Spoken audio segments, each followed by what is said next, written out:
Yes, is that fair to say? All right, great. So, do you know how many transgender Americans have? So just seconds after that clip that you just saw, Charlie Kirk was murdered. He was shot, and according to multiple reports, he has died from the gunshot wounds. And to be honest, there are a couple of things that I want to say in response to this.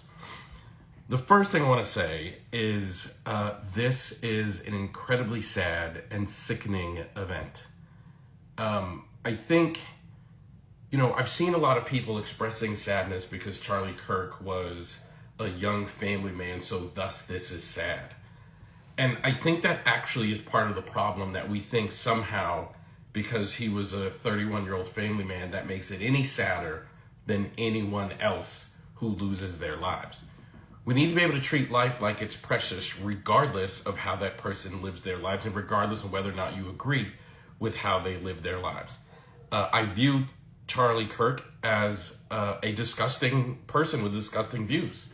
He has horrible views about race, in my opinion. He has horrible views about gun control and gun violence, and he has horrible views about gender issues. I disagree with just about every word that's ever come out of his mouth.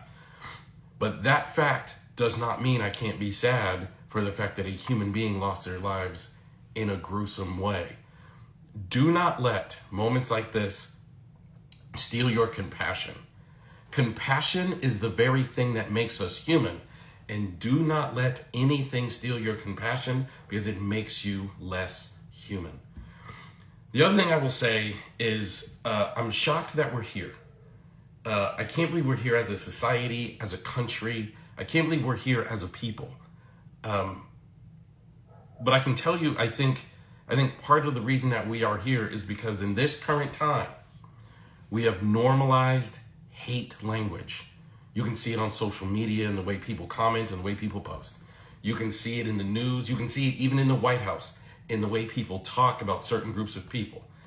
And unfortunately, when you use hate language, it leads to hateful acts, because some deranged people out in the public that hear that language actually think that they're doing a good and just thing by committing violent acts. We need to move away from this, and we need to make it, again, abnormal and unacceptable to be using hate speech and hate language amongst people. It leads to hateful acts, and that's exactly what happened today. So I don't agree with any words that Charlie Kirk says. I actually found him to be disgusting. I couldn't stand watching his content. I couldn't stand watching his debates. And I couldn't stand the opinions that he spewed.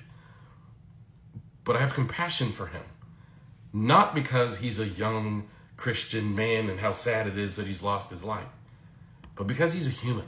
And my compassion is not attached to whether or not I agree with you. My compassion is attached to you being a human and nothing else. So do not let moments steal your compassion, because when you do that, you're allowing your humanness to be diminished. And if there's anything we need, it's to be human. And we once again have to stand up against hate speech, because hate speech leads to hateful acts. And if we're ever going to turn this whole situation in society around, it's going to be because we learned how to talk to one another with compassion.